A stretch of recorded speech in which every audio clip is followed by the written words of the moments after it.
अस्सलामुअलैकुम। आज का जो हमारा टॉपिक है वो है symmetric and skew symmetric tensor. Symmetric tensor क्या होते हैं और स्क्यू सिमेट्रिक टेंसर क्या होते हैं। जैसा कि हम जानते हैं सिमेट्रिक क्या होता है और स्क्यू सिमेट्रिक क्या होता है। ये हम बचपन से मतलब 8वीं क्लास से फिर 9th-10th में भी हमने पढ़ा सिमेट्रिक क्या होता है, स्क्यू सिमेट्रिक। वहाँ पे हमने मैट्रिसेस की बात की थी। तो अब यहाँ पे क्या है, टेंसर है, लेकिन पीछे सेम डेफिनेशन है, प्रोसेस भी वही है, वही चीज़ें हैं सारी। ठीक है। A tensor is called symmetric. Tensor symmetric कब कहलाता है? With respect to two contravariant or covariant, चाहे वो कंट्रावेरिएंट इंडिसेस हों या फिर कोवेरिएंट इंडिसेस हों, if its components remains unchanged upon interchange of the indices. अगर हम किसी भी टेंसर के जो इंडिसेस हैं उनको चेंज करते हैं, क्या करते हैं, चेंज करते हैं, उनकी पोजीशन चेंज करते हैं और उनके कंपोनेंट्स में कोई फ़र्क नहीं आता। जैसे ये हमारे पास एक एग्जांपल है कि एक हमारे पास टेंसर है MPRQS। ठीक है, क्या है, MPRQS। मैंने क्या किया, इस MP को इंटरचेंज किया है, M की जगह P कर दिया और P की जगह M कर दिया, लेकिन इस टेंसर के कंपोनेंट्स पर कोई असर नहीं हुआ। यहाँ पे कोई हमारे पास कोई चेंजिंग नहीं है, ये इक्वल है आपस में। यानी कि हमने इसको चेंज किया, इसके इंडिसेस चेंज किए और वापस हमें वैसा ही टेंसर मिल गया, इसमें कोई चेंजिंग नहीं हुई।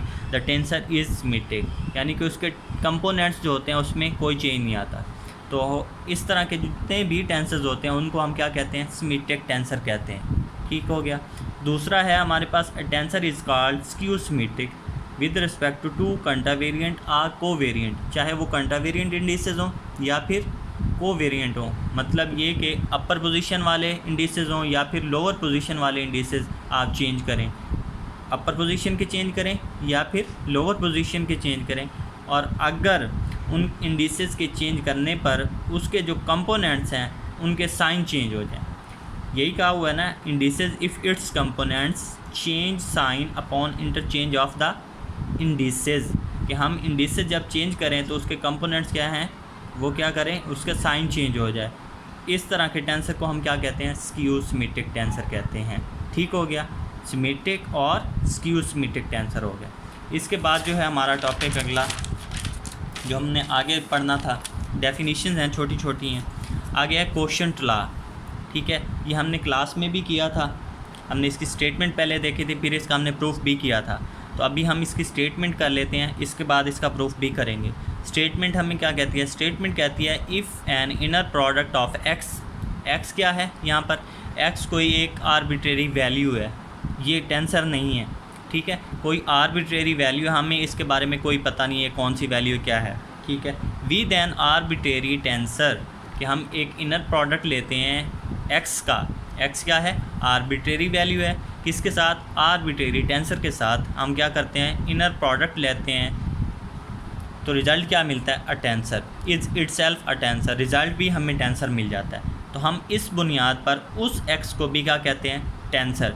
ये क्यों कहते हैं, ये हम इसलिए कहते हैं कि हमें पता है जब दो टेंसर का आपस में इनर प्रोडक्ट होता है तो रिज़ल्ट हमें टेंसर ही मिलता है। और ये हम पीछे डेफिनेशन पढ़ चुके हैं कि हम दो टेंसर्स का इनर प्रोडक्ट या आउटर प्रोडक्ट जब भी लेते हैं तो हमें क्या रिज़ल्ट मिलता है, एक टेंसर ही मिलता है। तो इस बुनियाद पर हम फिर क्या कहेंगे, ये जो एक्स है ये क्या है, टेंसर ही है, कोई आर्बिट्रेरी वैल्यू नहीं है। This is called quotient law.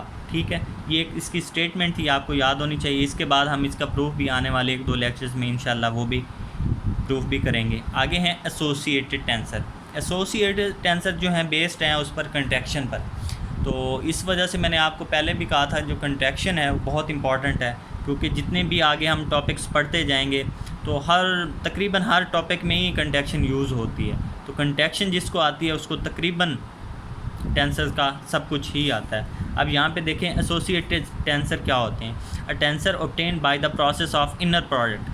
पहली बात, इनर प्रोडक्ट ही आ गई, और इनर प्रोडक्ट है ही यही कि जब आप उसको मल्टीप्लाई करते हो, मल्टीप्लाई करने के बाद उसकी कंट्रैक्शन करते हो तो रिज़ल्ट हमें क्या मिलता है, इनर प्रोडक्ट मिलता है। ठीक है, तो inner product of any tensor, कोई टेंसर हो, मैंने ये लिख दिया है आर तक। ठीक है, I1 I2 up to IR, J1 J2, अपर और लोअर दोनों इंडिसेस के साथ बना के लिख दिया है। With either of the fundamental tensor. ये जो फंडामेंटल टेंसर है इसको हम मीट्रिक टेंसर भी बोलते हैं।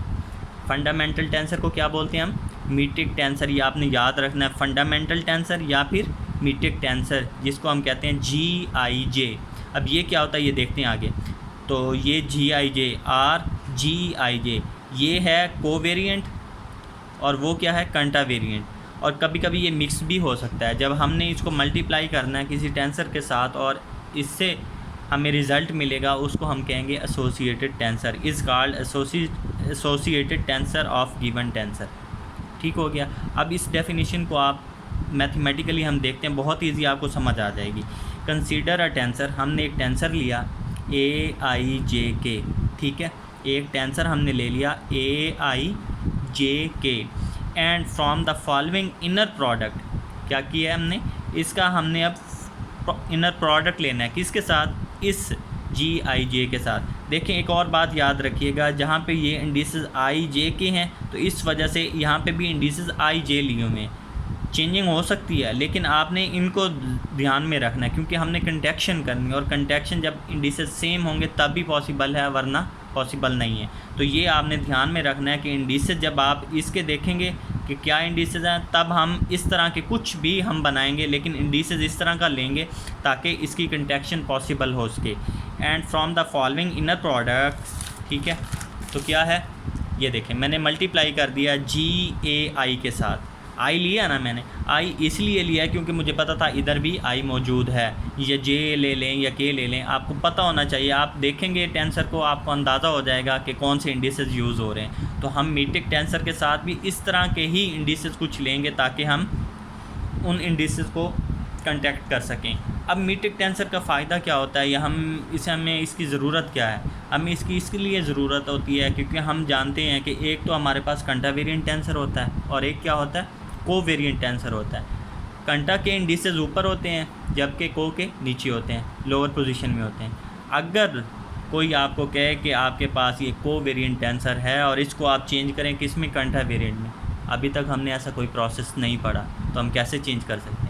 तो इसका प्रोसेस ये है कि आप उसको एक मीट्रिक टेंसर के साथ मल्टीप्लाई कर दें। मीट्रिक टेंसर या फिर फंडामेंटल टेंसर, ये वाला GAI, इसके साथ जब आप मल्टीप्लाई करेंगे, अगर तो इंडिसेस नीचे हैं जैसे AIJK, ये तीन इंडिसेस नीचे लगे हुए हैं ना, लोअर पोजीशन पर हैं, तो आपने जो मीट्रिक टेंसर लेना है वो अपर पोजीशन वाले इंडिसेस का लेना है। ठीक है, जैसे मैंने वहाँ पे लिया GAI, तो I के साथ कंटेक्ट हो गया, एक इंडिसेस जो बच गया था वहाँ पे A, वो उधर आ गया, I के साथ कंटेक्ट हो गया और J के साथ लग गया। ठीक है, अब क्या हुआ? एक इंडिसेस यहाँ से ख़त्म हो गया लोअर पोजीशन से और वही इंडिसेस, नया इंडिसेस चेंज होके बन गया किस पर? अपर पोजीशन पर बन गया। ठीक हो गया। इसी तरह जब आप आगे इसको मज़ीद मल्टीप्लाई करेंगे किसके साथ? मीट्रिक टेंसर के साथ। अगर आप चाहते हैं कि इस लोअर पोजीशन को दोबारा अपर पोजीशन में चेंज किया जाए, फिर आप इसको मल्टीप्लाई करें, फिर मल्टीप्लाई करें, जब तक आपके सारे लोअर इंडिसेस अपर पोजीशन में नहीं चले जाते, आप मल्टीप्लाई करते रहें। ठीक हो गया। तो ये आपके पास रिज़ल्ट आ गया। अब इसी तरह दोबारा अगर मैं J को चेंज करना चाहता हूँ, मैं J वाली पोजीशन को छेड़ना चाहता हूँ, तो मैंने क्या किया? GAJ ले लिया। J के साथ कॉन्टैक्ट हो जाएगा, I K रह जाएगा और A ऊपर पोजीशन पे आ जाएगा। अगर सपोज़ ये देखें, मैं इसको फिर मल्टीप्लाई करता हूँ किसके साथ? यहाँ पे कर लेते हैं BI। अब BI मैंने क्यों किया? A पहले मौजूद है, I के साथ मैंने कॉन्टैक्ट करना है। ठीक है, तो मैंने यहाँ पे लिया IK, तो हमारे पास यहाँ क्या आ जाएगा? यहाँ पे आ जाएगा BAK, I और I कॉन्टैक्ट हो जाएंगे, रिज़ल्ट हमारा क्या बन जाएगा? ABAK। ये है एसोसिएटेड टेंसर। ठीक है, कंटेक्शन होगी ना, कंटेक्शन हमें आनी चाहिए।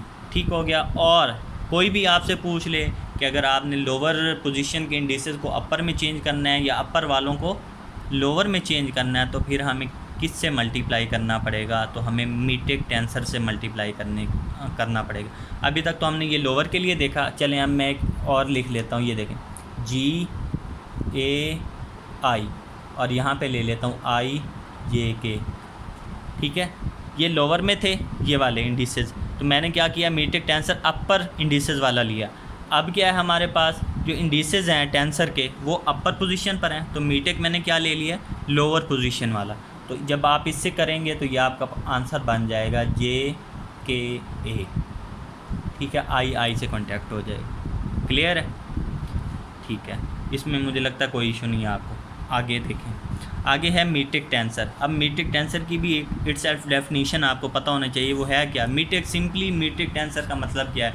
मीट्रिक का मतलब होता है डिस्टेंस। ठीक है, इन रेक्टेंगुलर कार्टियन कोऑर्डिनेट्स, जब हमने कर्विलीनियर कोऑर्डिनेट्स पढ़ा था चैप्टर, उसमें पूरा प्रोसेस आप लोगों ने ये किया होगा। In rectangular cartesian coordinates the distance between two neighbouring points are XYZ and x + dx, y + dy, z + dz is given by, ये आपके पास लाइन एलिमेंट बन जाता होगा। कर्विलीनियर कोऑर्डिनेट्स में आपने किया होगा बिल्कुल, ds² dx² + dy² + dz²। ये आप लोगों ने वेक्टर में भी किया है पहले, आई थिंक 7वां चैप्टर या 6ठा चैप्टर आप लोगों ने किया हुआ, ये आपको आसानी से समझ आ जानी चाहिए। In rectangular cartesian coordinates the distance between two neighbouring points XYZ and x + Δx, जब हम इंडिसेस को चेंज करते हैं उनमें इंक्रीमेंट लगता है और फिर हम उस डिस्टेंस को देखते हैं, तो वो इस तरह से हम बनाते थे। ठीक है, इसी चीज़ को हम कहाँ लेके जा रहे हैं, एन डायमेंशनल स्पेस में। In an dimensional space Riemann define the distance ds between two neighboring points xi and xi plus dxi। ठीक हो गया, xi I varies from 1 to n। ठीक है, by quadratic differential equation, quadratic differential equation, ये वाली equation, ये क्या है, quadratic differential equation ही है, क्योंकि इसकी पावर 2 है इसलिए quadratic है। ठीक है, differential equation क्योंकि differential साथ लगा हुआ है। ठीक हो गया, आगे चलते हैं, देखते हैं ये क्या है। तो ये हमने क्या किया, उसी इक्वेशन को देखते हुए जो पीछे लिखी हुई थी उसको ये करता है G11। ये फर्स्ट पोजीशन है कि आपका आई इंडिसेस, यहाँ पे आई इंडेक्स आएगा, यहाँ पे J है और इसको चेंज करते जाना है। जब हम वेरी करते हैं इस इंडिसेस को, आई को 1 फिर 2 फिर 3, अगर आप आई को फिक्स कर दें और J को वेरी करते जाएँ, देखें यहाँ पे मैंने आई को फिक्स कर दिया 1 और J को वेरी किया 1 2 3 4 अप टू n। ठीक हो गया। दूसरी पोजीशन में आपने यहाँ पर ये गलती से मैंने 1 लिख दी, ये 2 है और ये 1 है। फिर हमने क्या किया, आई को 2 फिक्स कर दिया और आई को क्या किया, सॉरी J को क्या किया, वेरी कर दिया 1 to n तक, 1 2 3 4 अप टू n। ये प्रोसेस चलता रहेगा।